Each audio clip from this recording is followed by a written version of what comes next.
ஓம் அகத்திய திருவடிகள் போற்றி, ஓம் மாணிக்க வாசகர் திருவடிகள் போற்றி, ஓம் திருஞான சம்பந்தர் திருவடிகள் போற்றி, ஓம் திருநாவுக்கரசர் திருவடிகள் போற்றி, ஓம் பதஞ்சலி முனிவர் திருவடிகள் போற்றி, ஓம் ராமலிங்க சாமிகள் திருவடிகள் போற்றி. அன்புள்ள பெரியோர்களே, தாய்மார்களே, வணக்கம். ஒரு குடும்பத் தலைவன் வல்லவனாக இருக்கிறான். அந்த வல்லமை தருவது எதுன்னு கேட்டான். ஒன்று பக்தி, மற்றொன்று புண்ணியம். புண்ணியபலம் அருள்பலம் உள்ள மக்கள் தான் ஆற்றல் கொண்டவனாக இருப்பார்கள்.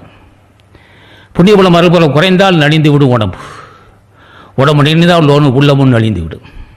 எல்லா பலகீனங்களுக்கும் காரணம் புண்ணியபலம் குறைவே.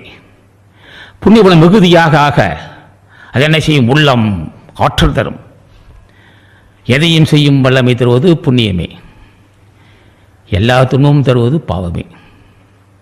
இந்த புண்ணிய பலத்தை பெற்றுக்கொள்ளதான் ராமலிங்க சாமிகள் ஜீவகாரணி ஒழுக்கம் என்று வகுத்தார். அதற்கு என்ன அடிப்படையாக இருக்கும்? ஜீவகாரணத்தை கடைபிடிக்க வேண்டுமென்றால், அல்லது ஜீவத்தைவை கடைபிடிக்க வேண்டுமென்றால் என்ன வேண்டும்? பக்தி வேண்டும். அதை கடைபிடிப்பதற்கு என்ன வேண்டும்? புலால் உண்ணாதிருக்க வேண்டும். அதை கடைபிடிப்பதற்கு என்ன வேண்டும்? உயிர் கொலை செய்வதை தடுக்க வேண்டும். அதை கடைபிடிப்பதற்கு என்ன வேண்டும்? சரி, அப்படி சொல்லிவிட்டாய். அப்போ புலால் உண்ணுகின்ற மக்களுக்கு விமோச்சனம் இல்லை, ஏன் இல்லை? பலமுறை சொல்லியிருக்கிறோம். அவர் தொடர்ந்து அன்னதானம் செய்துவதால் புலால் உண்ணுகின்ற பழக்கம் பொடிபட்டு போகும். மாதம் ஒருவருக்கோ இருவருக்கோ முடிந்த அளவுக்கு அன்னதானம் செய்து கொண்ட மக்களுக்கு புலால் உண்ணுகின்ற பழக்கத்தை விடுபடுவார்கள்.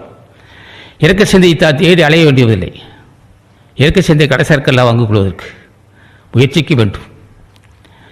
மாதம் ஒருவருக்காக அல்லது இருவருக்கு அன்னதானம் செய்கிறவர் இறக்க சிந்தை தானாக வரும். தேடி போக வேண்டிய அவசியம் இல்லை.